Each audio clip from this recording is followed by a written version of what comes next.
በስደት ያሉ ሰዎችን ሆድ እንዲበሳቸው ማድረግ በጣም ቀላል ነው። እንባቸው በጣም ቅርብ ነው። እንባቸው ቅርብ የሆነው ግን እንባ ተርፏቸው አይደለም። የሚረዳቸው ሰው አለመኖሩና የሀገር የቤተሰብ ናፍቆት ስደትና ህይወት የሚያሳርፍባቸው የመከራና የፈተና በትር ከመብዛቱ የተነሳ ልባቸው ስስና ቶሎ የሚከፉና ቶሎ የሚያለቅሱ አድርጓቸዋል። ይሄ ማለት ደካማና ልፍስፍስ ናቸው ማለት ግን አይደለም።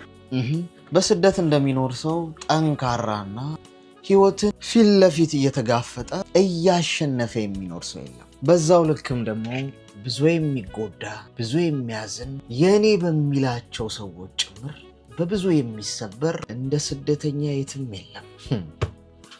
ችግሩ እሱ ብቻ አይደለም። ስደተኛን ሰው መጎዳቱንና መሰበሩን የሚረዳው ሰው ማጣቱ ነው ትልቁ ችግር። ይሄ ነው።